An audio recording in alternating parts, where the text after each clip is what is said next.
Lance Hall here for Let's Discuss with Lance Hall. Happy to welcome Richie Fontana to the program. How you doing, Richie? Okay, Lance, how are you? Very good, very good. I am doing excellent. You're down in New York City, and we were talking off air there for a minute. You're being safe and everything, and so far so good with you. Yep, being very protective, wearing the gloves and the mask, and dodging the bullets. Absolutely. You and I talked a number of years ago. I want to say it was back in 2013. And in the meantime, we have discovered that I'm trying to remember, I'm pretty sure it was you, have a unique sports world connection. Not really. Your parents, if I'm remembering right, your parents and my dad were at Don Larson's 1956 perfect game in the World Series. Oh, that, yes. That's right, I forgot. Uh-huh. That's fairly unique, you know? That is, yes. It's amazing. Yeah. I forgot that as soon as you said it, yeah.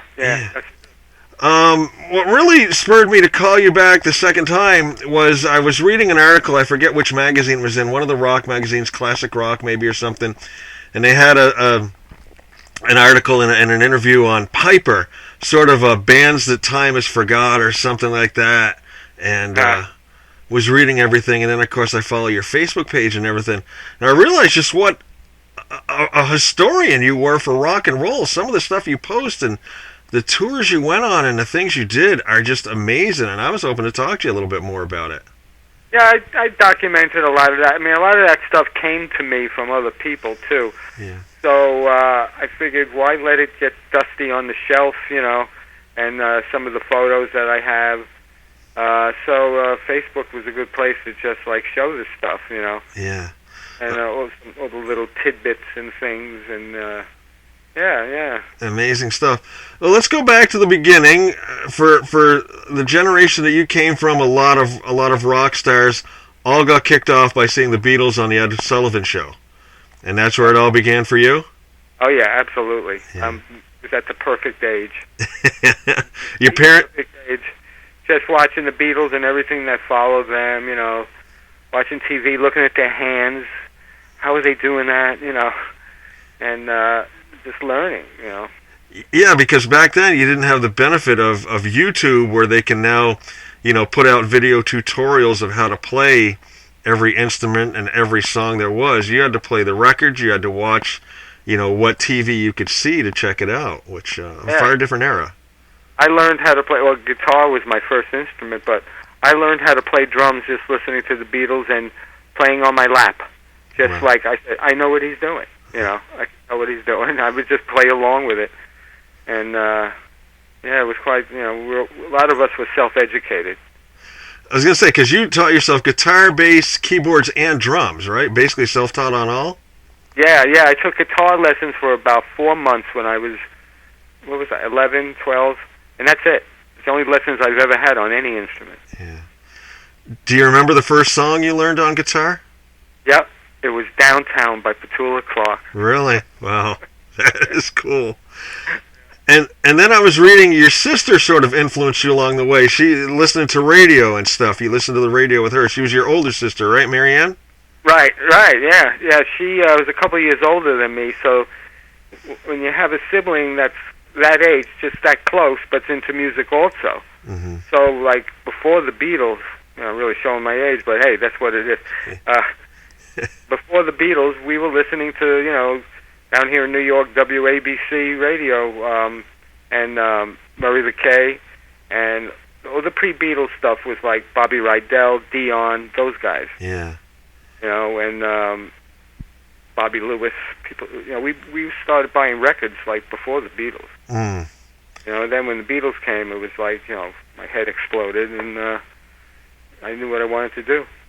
Now, which era of the Beatles do you like better, the early stuff or the later stuff, or everything? I like everything. I don't have a preference. Yeah. Some people I notice who are just a little bit younger than me think that the Beatles weren't good until Rubber Soul. I said, you're wrong. Yeah. You're wrong, because they were a great rock and roll band, and especially now with YouTube, you can go back and look at some of these performances. Yeah. songs they did live, I don't remember seeing them do it like on Ed Sullivan Show or anything. There's clips of them performing songs like "Can't Buy Me Love," "A Hard Day's Night" live in Paris, and they were a fantastic rock and roll band. I mean, those songs were great. If you're my age, you really enjoyed what the evolution was of the Beatles through those years. The early years, "She Loves You, I Want to Hold Your Hand." Then we think of it as the middle years being "We Can Work It Out," Lady Madonna, those things. And then Rubber Soul, and Revolver and Sgt. Pepper and Magical Mystery Tour. The White Album, I mean, yes, it did. Awesome to have that as an influence. Yeah. That's why to this day, and it's not just the Beatles, other things that happened around that time. That's why I became a song-oriented musician, which geared me to working with musicians that were songwriters, and so not just a solo drummer guy. It's like I was the song thing, and that's what gets you going. Gets you into the industry. Yeah. Have you ever had opportunity over the years to meet any of the members of the Beatles? No, I never met them. I saw John Lennon and Yoko Ono get out of a limousine on Fifth Avenue. They were going into FAO Schwartz, and I was going up to Accoin Management with our management company. Yeah. So I walked in the store. I said, "There's John Lennon. He's right there." I said, "But I can't speak to him." I mean, they were talking to a salesman. I said, "This is ridiculous." But I said, that was my Beatles sighting. Yeah. Very cool, though. Very cool. Yeah, that's during the years I was in Piper. Yeah. As you grew into the rock thing, the rock scene, I understand you spent a lot of time at Max's Kansas City, and places like that, which at the time were just sort of like a whole hotbed of music. Bowie was hanging out there, Alice Cooper, Blondie was coming up. That must have been fantastic to be there for that. Yeah. We were the bass player in Piper, who later Danny Sicardi, who became the bass player in Piper later on. We were in a band before Piper together. And we used to go there all the time before we ever had a record deal or anything. And we were around those people. But we were just partying ourselves, Sometimes rock celebrities would be there. And then after a little time went by and Piper happened, we had a record deal with a major record company. We went back into those clubs with a feather in our cap then, So it was it was great. That was the downtown scene, Mm-hmm. How about CBGB's? Did you hang out there much at all? No, I didn't hang out there much. I played there once later on with a band I was in. Some years later, I was in a band we called it the Criminals. Even if we would have gotten a record deal, we would have had to change the name because it was another band. But it was a band put together by this actor, musician, singer, Tom Nielsen. He was a star of one of the soap operas, The Guiding Light. Right. So during the times when I wasn't on the road with Laura Branigan around that time, I was in this band called The Criminals with some guys from Ian Hunter's band, and so to make a long story short, we played at CBGB's and it was a lot of fun, and we actually appeared on the Guiding Light soap opera 3 times. I'm crazy. Nice. Yeah, that's my CBGB story. Getting into the Piper years, because it started around in '75. You guys got signed to A&M. And I was reading you recorded the first album up in Toronto? Yeah. How did that come about? I'm not sure. John Anthony was the producer, but he was also head of A&R, I think, at A&M Records in New York. Yeah. And I don't know, I think it's because he wanted that studio. He knew that studio and that engineer. It was Ken Friesen was the engineer. And I don't know if it was for financial reasons or not. I was so naive at that point. I don't know why. I said, "We're going to Toronto? Okay." Yeah. We did that there. I actually recorded 3 albums up there. Really? Years later, yeah. And then, of course, the second album you recorded at Electric Lady. Yeah, Electric Lady. Yeah. That was a lot of fun. Yeah.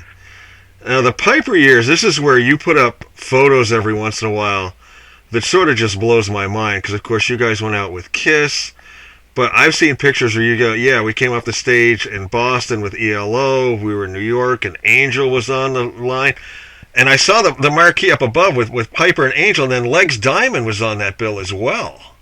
Yeah. I mean... Yeah, I know the photo you're talking about. Yeah. talk about some, because the thing that blows my mind is you're going out with, ELO was I think maybe breaking then. Had they had a whole lot of hits then? Oh no, they were big still. That was a one-off gig. Mm. That was our first arena show when we opened for them. No, they were already very famous. They had a bunch of hits under their belt. Yeah.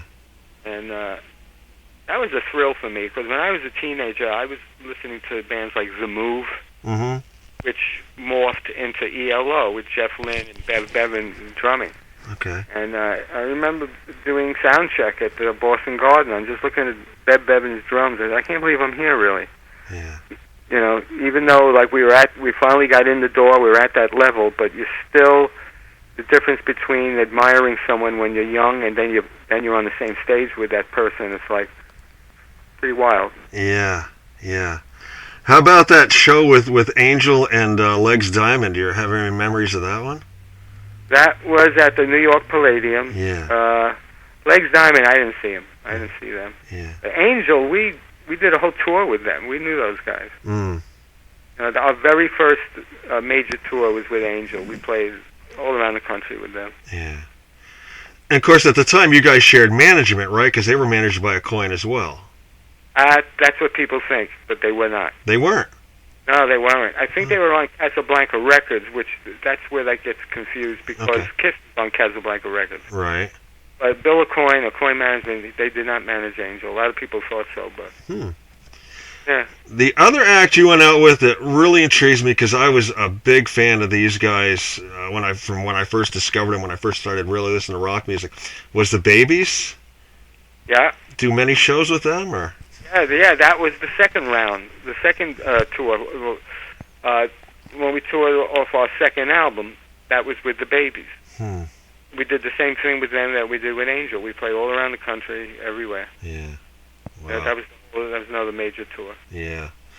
And of course with Piper, you were in with Billy Squire. What are your memories of Billy back then? Oh, meeting Billy was the turning point of my life, really. You know, when I first met him, I said, "This is the guy I want to work with." You know, he was a song man. He was a very smart writer. The songs were great, and my drumming just clicked with his songs perfectly. And it was, Billy was a very talented, is still a very talented guy. Yeah. Yeah, he had all the keys. And you once Piper split up, I think I read somewhere you drummed on some of his demos. Yeah, afterwards, after the band split up, right after the band split up, Were any of those songs the songs that went on to become hits for him? Like In the Dark or anything like that, or was it still? Oh, that was a bit before that. Okay. Some of those demos he later re-recorded for an album later on. I think there was a song called Calio. He may have used some of them, but not the tracks we cut. I think they were all redone later on. Yeah. And then, of course, there's the tours you did with Kiss, and you've told me a few stories in the past. The one that always stuck with me was that you guys did a New Year's Eve gig with them somewhere, and after the show, you and Paul were, up in the hotel room, and Paul's like, "Here it is, New Year's Eve, I'm in Kiss," and we're sitting in a hotel room, Right. That was in North Carolina, Greensboro or whatever. That must have been a while. We did about 8 cities with them. Including Madison Square, right? Yeah. We started off Kiss, December of '77. Kiss did 3 nights at Madison Square Garden. The first night, Detective opened for them. The band Detective. Michael Desbars, right? Yeah, right. And we did the second 2 nights. We got an encore the second night. So, we were very happy about that. And then we went off and did Philadelphia, Alabama, Florida, North Carolina. Yeah. Nice. Then, of course, you went on to drum on Paul's solo album. You play, I believe it's on the first 4 cuts, which track 1, Tonight You Belong to Me, has always been one of my favorite Paul Stanley, tunes of all time. Do you remember anything about how that song came about? Did he have it complete? Did you just have to lay drums on? Did you have any part in shaping the sound of it? A little of both. I mean, Paul had the song. Whoop. Are you there? Yep. I almost dropped the phone. Paul had the song written, and we all shaped the song. The rhythm section was Paul, myself on drums. Paul played guitar, Bob Kulick on guitar, and Steve Buslow on bass. And at Electric Lady, we just learned the songs on the spot. Paul played the song for us, and then we just started to go with our gut to start shaping the arrangement and the parts. And after a little while, it all fell together nicely, and we just started recording. It was just the very same day. We learned the songs right there on the spot, and we cut the tracks right then and there. Nice.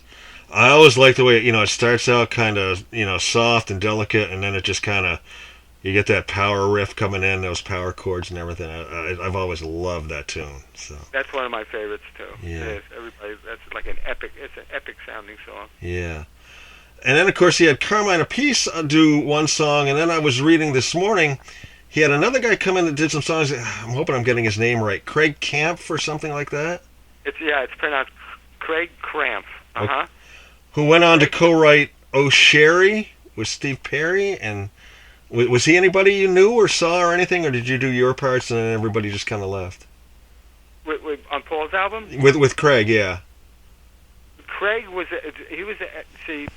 Craig was in L.A. He was the drummer he's on side 2 of the album. Those right. Are the last songs. The tracks I did were all done in New York. I didn't know Craig at the time. Okay. So and Paul went out to L.A. and he cut more songs with a whole bunch of different guys. Yeah. I think Bob Kulick's on those too. And I met Craig years later, and he goes, "You're the guy on side 1." I said, "You're the guy on side 2." And he was a great musician. I mean, he worked with a lot of different people out there. Yeah. Craig Crampton, Nick Gilder. Later on, Kim Carnes, the big hit, Betty Davis Eyes. That's Craig on there. Yeah. Like I said, the Steve Perry did "Bring Me Some Water" with Melissa Etheridge. Yeah, ton of great stuff. So.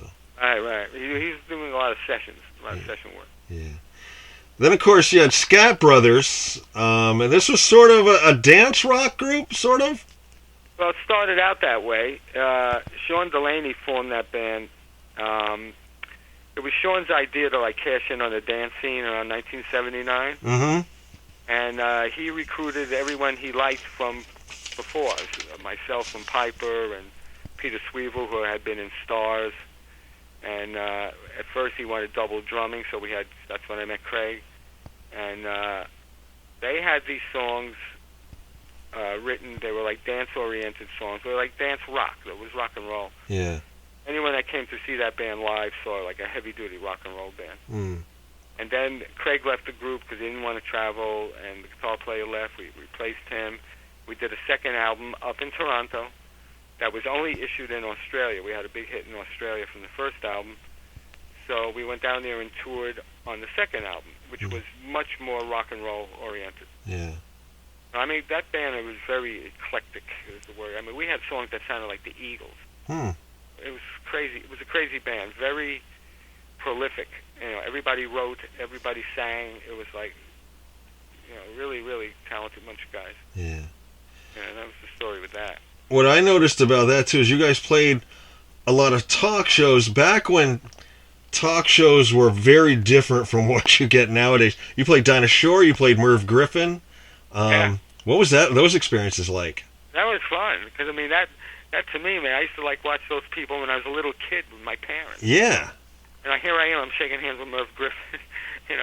It was surreal. Yeah.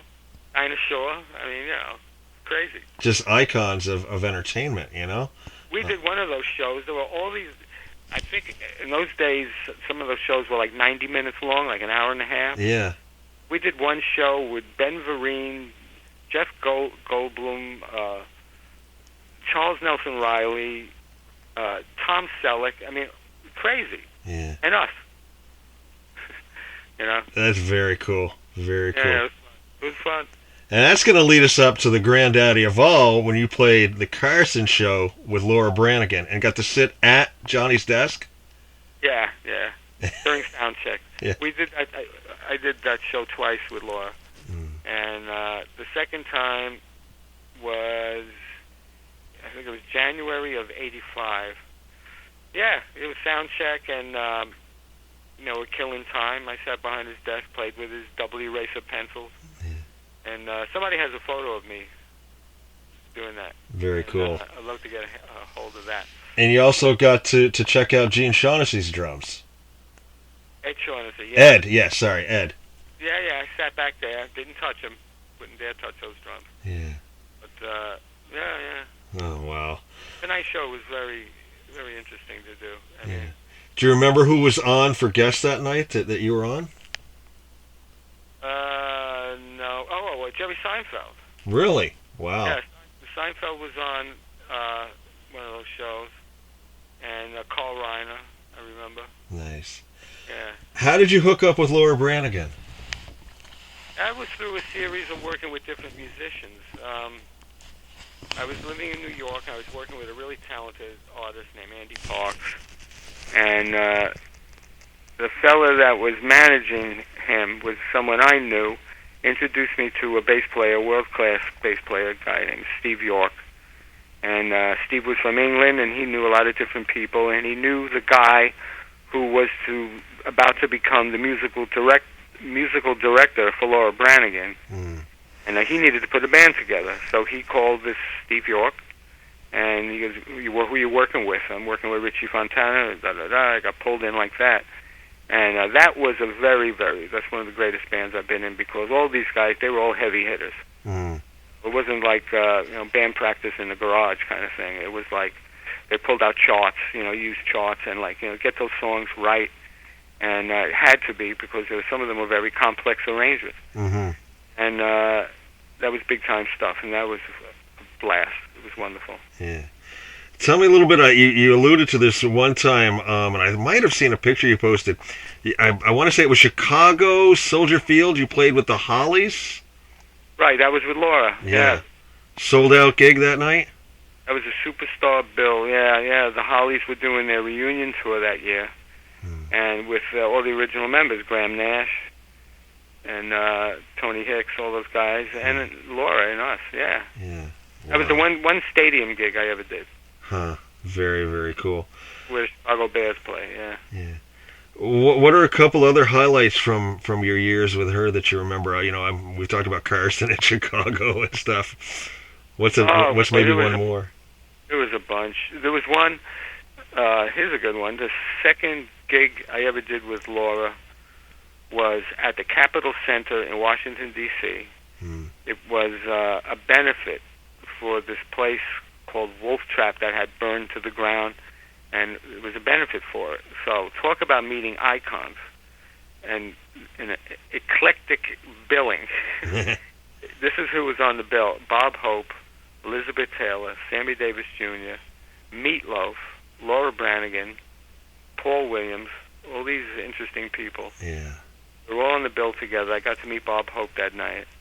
And the Capitol Center was like, it's like Madison Square Garden, place was packed. And it was pretty amazing.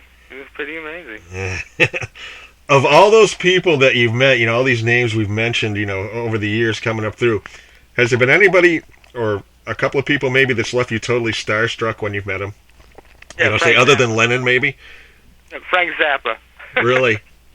Well, I wasn't starstruck, but it was interesting to see him. Yeah. We played a gig with Laura in Denver, Colorado, and he had played the same venue the night before, and he was going to play again the night after we were there.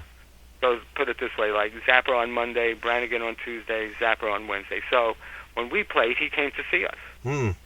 And after the show, I was sitting backstage, all sweaty, after coming off stage. Laura was sitting there.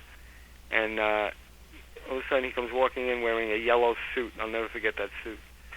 And it was great meeting him. Yeah. Yeah. Had he enjoyed the show? He loved the show. He told the musical director, "You have a very nice band." Very cool. He understood the context, because his stuff was so progressive. It was like crazy. The players in his band were like off the charts. Serious musos. And Laura told me I got a compliment from him. I said, "Are you sure?" I mean, but he did, and because he understood in context of what her thing is. He knew what he was looking at and listening to. It was great. One other thing I did that I really liked, was another one-night thing I did with Dr. John. We were all living in the Chelsea section of Manhattan, and again, that bass player I mentioned, Steve York, we were all living in Chelsea, and it was a New Year's Eve, another New Year's Eve thing. And I was working up at the studio, and Steve calls me up. I said, "Yeah, I'm coming to see you tonight for New Year's Eve. You're playing with Mac, Mac Ribbenack, Dr. John's real name." Yeah. He goes, "No, you're not coming to see us. You're coming to play." I said, "Why?" He said, "Well, the drummer, da da da." So I ended up going down there and playing with him, and it was fantastic because I played in a way that I never did before. I just molded myself into his sound, and we just winged it, and it sounded like we'd been together for years. That's awesome. We did all this hits. It must have been a right place. It must have been a wrong time. All that stuff. Yeah. And that was like, Dr. John, man, he's a legend. Yeah, definitely. Over that course of all this time, was there anybody that you had a chance to play with that you weren't able to, that you look back now and say, damn, I wish that would have worked out? Not really, no. Yeah. The journey was what the journey was, you just go from one thing to another, and I don't think there were any missed opportunities or anything like that. Not really, no. That's cool. That's very cool.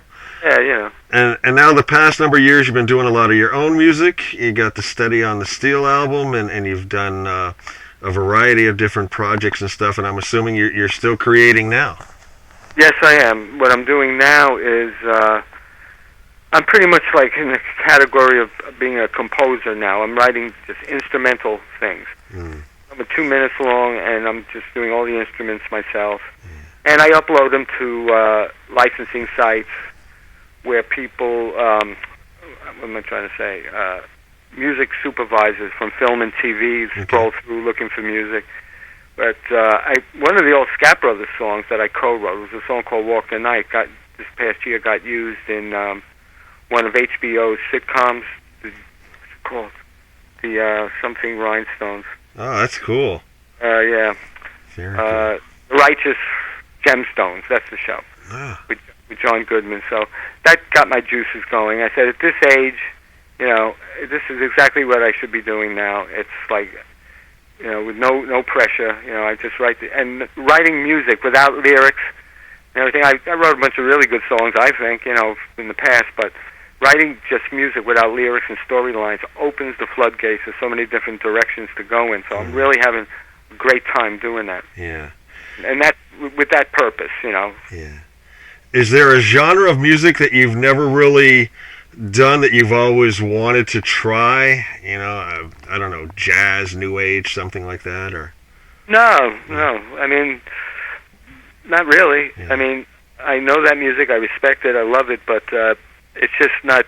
It's not part of it's not in my DNA. You know. Yeah. But rock and roll and pop rock and like that kind of stuff. Yeah. More up my alley. Yeah. Absolutely. Stick right in your wheelhouse, right? That's it. Yeah, very cool. Been chatting with Richie Fontana here for Let's Discuss with Lance Hall. Richie, I don't think I did this to you in our first interview. I like to wind up my interviews now with silly questions. Hopefully these are questions you've never been asked before. Sound good? Well, you probably get some silly answers then. Okay. All right. You're in New York, so this one, I got to ask this one. What's your favorite topping on your pizza? Sausage and or pepperoni. Okay. Let's see. I'm going to stick with food for one more. If you could go back in time and eat one of your mom's home-cooked meals from your youth, what would you have her fix? Oh, the sauce, the spaghetti sauce. The spaghetti sauce? Yeah. All right, very cool. Favorite superhero? Well, I didn't have a favorite superhero when I was a kid. I loved Frankenstein. Okay, that was going to be my next question. Favorite villain? Yeah. We could go with it. He's my favorite monster, yeah. Very cool. Let's see. Favorite old school wrestler? Oh, my God. You're talking old school. Well, I'm going back to what I saw when I was a little kid. Sure. Just because of the name, not even the guy. Haystacks Calhoun. All right. Wore the big horseshoe around his neck. Did he? I think, yeah, I'm pretty sure. I don't remember that. Maybe he did, yeah. Yeah. Oh, very cool. What is a day off from music like for you? If you're going to take a day off and not do anything in music. Just sit around and eat and relax. What's a secret talent of yours that nobody knows about? Maybe apart from music. You're like, a good welder or a good auto mechanic or something like that. Well, it's something I can't do anymore. But baseball, I was not a bad baseball player. All right, cool. Given your choice of household chores, would you rather do dishes or laundry? Neither. Neither. Yeah. All right. I'll have to go with dishes. Yeah. Okay. Other than something of your own music that you've created or done, what's the last piece of music you've listened to other than your own? Oh, okay. I listened to, the last bit I heard was the Easy Beats, Friday on My Mind. Nice. Very good. Yeah. If you could blink and appear anywhere in the world, where would you like to go? I'm going to say Sydney, Australia. Very cool. Last one, and this is the one we have the most fun with, and I've been asking this long before those biopics came out. If they were to make a movie of your life, what actor would you have play you in the movie? And it's your movie, your life. You could pick anybody. Oh, boy. Billy Squire. Let him play.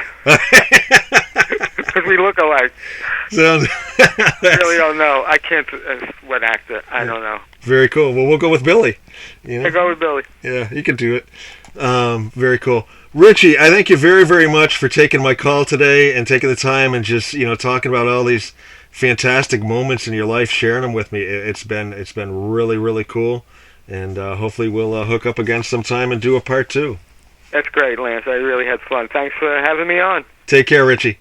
Okay, take care, man. Bye-bye. Bye-bye.